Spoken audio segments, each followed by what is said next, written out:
Hello friends, this is Pawan Chaudhary. Welcome to Study IQ MPPSC. Here is another video of MPPSC Prelims Booster Series 2026. MPPSC बहुत challenging हो चुका है। 3 marks का एक question और उसमें 1/3 negative marking. It's really very difficult. Almost UPSC जैसा pattern आपको हो चुका है। सो इन दैट केस हमको ये सीरीज बहुत अच्छे से देखनी है, बिकॉज यहीं से आपके जो क्वेश्चंस गलत होते हैं वो क्वेश्चन सही होना आपको शुरू होंगे। आपका प्रॉपर रिवीजन इस सीरीज से आपको होगा। अगर आपने इस सीरीज को अभी तक नहीं देखा तो गो इन द प्लेलिस्ट और इस पूरी सीरीज को आप एग्जाम के पहले जरूर कंप्लीट करें। द टुडेस टॉपिक इज 16 संस्कार, 16 संस्कार। सम नाम के वर्ड से बना संस्कार। यूजुअली हमारे यहाँ पर जो ग्रह सूत्र हैं उन ग्रह सूत्र में 16 संस्कार या 16 संस्कार मेंशन किए गए हैं। The main purpose of the 16 sanskar is to celebrate the important events of our life. जैसे जन्म हुआ, पहली बार मदर ने कंसीव किया, मैरिज हुआ, पहली बार कॉलेज गया, पहली बार उपनयन हुआ, या बोल सकते हैं पहली बार स्टूडेंट जो है वो is ready to go to the ashram. इन सभी स्टेजेस को इसके अंदर सेलिब्रेट किया है। यूजुअली देखा जाए तो जो 16वां संस्कार है वो बहुत सारे टेक्स्ट में नहीं दिया है, बट हम लोग बात करेंगे यहाँ पे 16 संस्कार की। संस्कार का मेन पर्पस होता है कि लाइफ के हर पर्पस को, लाइफ की हर इंपॉर्टेंट इवेंट जो है उसको ऑर्गेनाइज करना, उसको प्योर करना, उसको पवित्र यहाँ पर आपको करना। चलिए तो एक एक करके शुरू करते हैं। संस्कृत बता दिया, इसका वर्ड जो है संस्कृत वर्ड है जिसका मतलब है डिराइव या एक तरह से प्योरिटी, या बोल सकते हैं कि प्योरिटी या शुद्धता जो है उसको डिराइव करना। पहला जो संस्कार, 3 संस्कार ऐसे हैं जो बर्थ के पहले होते हैं। गर्भधारण संस्कार, पुंसवम संस्कार एंड सिमोतन ध्यान संस्कार। अगेन, गर्भधारण संस्कार, पुंसवम संस्कार एंड सिमोतन ध्यान संस्कार, ये 3 बर्थ के पहले होते हैं, बाकी बर्थ के बाद में होते हैं। लास्ट संस्कार जो है जिसको बोलते हैं अंतिम संस्कार, वो डेथ के बाद होता है। तो बर्थ, ड्यूरिंग द बर्थ जो है वो कुल कितने संस्कार हो गए? 12 संस्कार हो गए जो ड्यूरिंग बर्थ आपको होते। पहला संस्कार है गर्भधारण संस्कार। ये संस्कार एक्चुअली मदर का होता है। इसका मतलब होता है व्हेन द मदर कंसीव, जब वुमन जमा है, उन्होंने कंसीव किया, फादर ने उनके वॉर्म के अंदर जो पहला लाइफ का जो सीड है उस सीड को आपको रखा, इसको कहा जाता है आपका गर्भधारण। गर्भ मतलब वॉर्म और धन मतलब होता है स्टैब्लिश आपको करना। कब ये संस्कार या ये क्रिया कब करना चाहिए, ये प्रोसेस कब करना चाहिए? From the according to Atharvaveda the 4th day से लेके तो 16 डे, 14 4th डे से लेके 16 डे, जब वुमन का जो मेंस्ट्रुअल साइकिल होता है तो मेंस्ट्रुअल साइकिल के 4 डे से लेके 16 डे के बीच में इसको करना जरूरी है। इसमें स्पेशली कहा जाता है कि जब, अगर अथर्ववेद में मेंशन आपको है कि जब भी मेल जो है वो इवन डेज में, मतलब जो मंथ के डेज होते हैं, इवन डेज में अगर वुमन प्रेग्नेंट होगी तो या गर्भधारण होगा तो मेल होगा, और ऑड डेज में जब करेंगे तो फीमेल पैदा होगी। यूजुअली इसका कोई साइंस से मतलब नहीं है, एक्स वाई क्रोमोसोम्स होते हैं, बहुत सिंपल सी बात है, लेकिन यहां पर ऐसा मेंशन है, इसको याद रखिएगा बस। चलिए अगला जो संस्कार है वो है पुंसवम संस्कार। पुंसवम संस्कार की बात करें तो अब देखो, माँ प्रेग्नेंट हो गई, कंसीव आपको कर लिया, उसके बाद एटलीस्ट 2 to 3 मंथ बाद, 2 से 3 महीने के बाद पुंसवम संस्कार, या कई बार ये संस्कार 5th या 6th मंथ में आपको होता है। अलग अलग टेक्स्ट में अलग अलग मेंशन है। इसका मेन पर्पस होता है कि जो बच्चा माँ के पेट में है उस बच्चे के अंदर एक तरह से चेतना या उसके अंदर कंसाइसनेस आ गई है। टू रिस्पेक्ट द कंसाइसनेस, या उसको सम्मान करने के लिए, उसको वेलकम करने के लिए संस्कार किया जाता है, पुंसवम संस्कार। अथर्ववेद में आपको मेंशन है यूजुअली 2nd या 3rd मंथ में, और कहीं लिखा है 5th मंथ में, है ना, बट आप याद रखेगा। तीसरा जो संस्कार है, द 3rd संस्कार इज कॉल्ड द सिमंतोन ध्यान संस्कार। सिमंत वर्ड जो है उस सिमंत वर्ड से आपको डिराइव हुआ। ये यूजुअली 7th या 8th month of the pregnancy में होता है, और इसका मेन पर्पस होता है कि अभी देखो 9 मंथ में बच्चा पैदा हो जाएगा, उसका बर्थ हो जाएगा, तो बिफोर द बर्थ जो माँ और बच्चा है उनको प्रॉपर तरीके से उनका रिस्पेक्ट किया जाए, या उनकी बोलते ना कि पूजा वगैरह करके उनको आने वाले टाइम पर प्रेगनेंसी प्रॉपर हो, माँ और बच्चा प्रॉपर हेल्दी रहे, उसके लिए ये पूजा जो है आपको, ये संस्कार आपको 7th 8th मंथ में किया जाता है। इसको हम लोग यूजुअली नॉर्थ इंडिया में गोद भराई बोलते हैं या सिमंत बोलते हैं उसको, तो नॉर्थ इंडिया में इट्स कॉल्ड द गोद भराई या सिमंत, 7th 8th मंथ में। ओके, उसके बाद आप देखोगे तो इसको सिमंतान और आपको वेलकप्पू जो है वो साउथ इंडिया में कहा जाता है, टर्म याद रखिएगा। साथ में इसको थोड़ा और रीटा कहा जाता है डोगरी लैंग्वेज में, ठीक है। साथ में इसको दोहले जीवन कहा जाता है कोंकणी और मराठी भाषा में, मराठी लैंग्वेज में। इसको चोली पंगरांगा कहा जाता है, अगेन मराठी लैंग्वेज में, तो ये याद रखिएगा। कुप्सा तोबासुकु कहा जाता है कन्नड़ लैंग्वेज के अंदर। सब नाम याद रखिएगा, अलग अलग लैंग्वेजेस में अलग अलग नाम है, काम एक ही है कि जो बर्थ है या बर्थ को सेलिब्रेट करना। अगला जो संस्कार है 4th संस्कार, चौथा संस्कार after the birth of the child, बच्चे के जन्म के बाद ये संस्कार स्टार्ट होता है। ये बेसिकली बच्चा लाइफ में आ चुका है, अभी लाइफ में आने के बाद बहुत सारे कर्म करना स्टार्ट करेगा। जैसे ही पैदा हुआ तो यूजुअली ये संस्कार पैदा होने के 1 दिन 2 दिन में, मतलब after the just after the birth जो है इस संस्कार को किया जाता है, जतकर्म। ये माँ और पिता का पहला संस्कार है। अब ये बच्चे के जन्म के बाद पहला संस्कार मैंने आपको बता दिया। उसके अंदर बहुत सारे फेस्टिवल्स, कई बार इसको हम लोग बोलते हैं छठी संस्कार, क्योंकि ये यूजुअली माना जाता है कि जो 6 डे ऑफ द बर्थ है, पहले दूसरे या 6 डे पे, 6 डे ऑफ द बर्थ पे किया जाता है। जन्म का जो छठा दिन है उस जन्म के छठे दिन पे किया जाता है, इसलिए क्या बोलते हैं, इसको छठी महोत्सव कहा जाता है। बोलते हैं ना, देखो छठी का दूध याद दिला दूंगा, तो ये छठी का दूध जो है या 6 डे ऑफ द बर्थ पे आपको याद किया जाता है। ये इसमें देवी भागवती और साथ में ब्रह्म विवर्त जो पुराण है इसके अंदर इसका मेंशन आपको है। तो देवी भागवत पुराण और साथ में ब्रह्म विवर्त पुराण में इसका मेंशन आपको मिलता है। अब इसके अंदर बहुत सारे अलग अलग संस्कार आपको होते हैं, डिफरेंट डिफरेंट संस्कार होते हैं।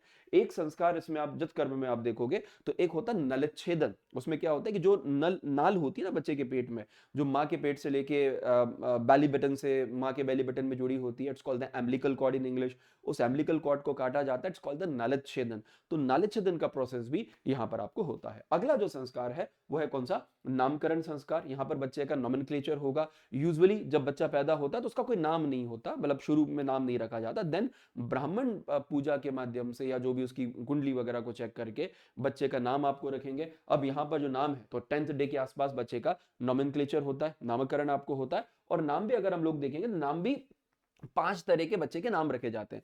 सबसे पहले नाम होता है कि जिस नक्षत्र में वो पैदा हुआ, जिस हिंदी मास में वो पैदा हुआ, जिस परिवार में वो पैदा हुआ है ना, उसका या उसका एक वर्डली नाम भी होता है जो वर्ड के हिसाब से आपको होता है। तो इस तरीके से 5 नाम जो है, 5 नाम बच्चे के रखे जाते हैं, जिसमें वर्डली नेम जो है शुड बी एक्सेप्टेड। तो 5 नाम याद रखेगा, 5 नाम आपको रखे जाते हैं। चलिए अगला संस्कार, 6 नंबर का संस्कार, छठे नंबर का जो संस्कार है, आजा बेटा, छठे नंबर का जो संस्कार है वो है निष्क्रमण संस्कार। निष्क्रमण होता है कि बच्चा पहली बार घर से बाहर निकला, इट्स कॉल्ड द निष्क्रमण, first outing of the student, of the child, है ना, सॉरी। तो बच्चा घर के जब पहली बार बाहर जाता है, निष्क्रमण संस्कार, बाहर ले जाके उसको उसकी पूजा की जाती है। मतलब यूजुअली उसके अंदर घर को पूरा साफ किया जाता है, पहले गोबर से उसको लीपा जाता था, उसके बाद उसको गाय, सूर्य और चंद्रमा, इनके दर्शन किए जाते हैं। तो बच्चे का पहला आउटिंग होगा, पहली बार बच्चा बाहर निकला है, इट्स कॉल्ड द निष्क्रमण संस्कार। चलिए अगला संस्कार कौन सा है, अगला संस्कार है इट्स कॉल्ड द अन्नप्राशन संस्कार। अब देखो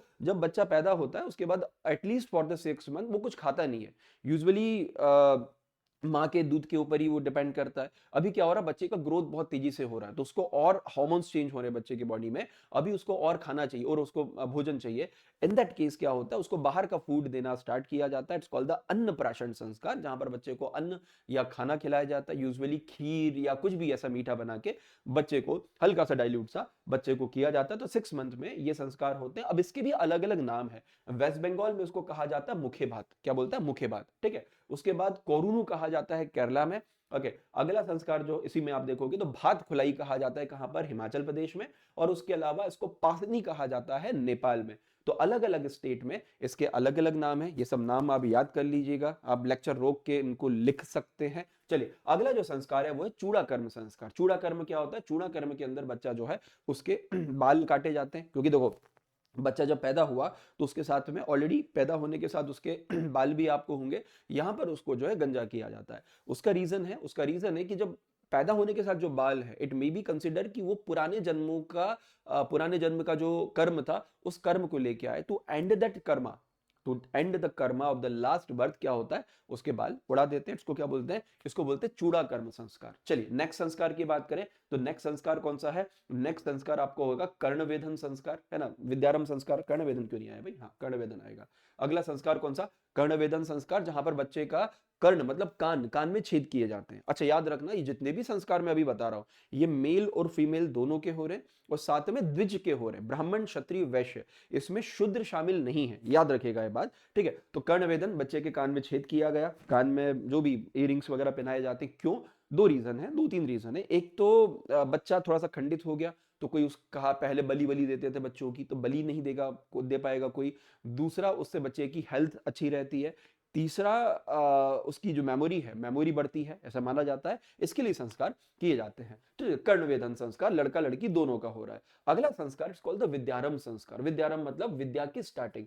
अब पढ़ाई लिखाई की बात अगर करें तो विद्यारंभ जो है वो विद्यारंभ हो गया। अब बच्चा 2-3 साल का हो गया तो घर में ही उसकी एजुकेशन स्टार्ट करेंगे। तो विद्यारंभ में शिक्षा कहाँ मिलेगी? विद्यारंभ में शिक्षा मिलेगी घर के अंदर, मेल फीमेल दोनों को। बच्चे को यूजुअली ये संस्कार किया जाता है विजयादशमी के दिन या दशहरे के दिन, और उसमें बच्चे के हाथ से ओम नमः शिवाय या इस तरीके से लिखवाया जाता है। वो चीजें मेंशन आपको की जाती है, ओम नमः शिवाय जो भी चीजें हैं वो वहां पर आपको मेंशन की जाती है। और उसके बाद में कई बार इसमें क्या होता है कि बच्चे की जुबान पे कुछ भी ऐसे जो फूड कलर वगैरह है उससे ओम लिखा जाता है। तो फ्रॉम देयर द संस्कार शुड बी स्टार्टेड। अगला संस्कार जो है वो है उपनयन संस्कार। ठीक है, उपनयन संस्कार की बात करें तो उपनयन संस्कार is actually the starting of बोल सकते हैं कि अभी उसके एजुकेशन की स्टार्टिंग है। अब उपनयन में क्या होगा कि बच्चे को जब उपनयन किया जाएगा, उपनयन, यज्ञोपवीत या जनेऊ धारण संस्कार, अलग अलग नामों से इस संस्कार को जाना जाता है।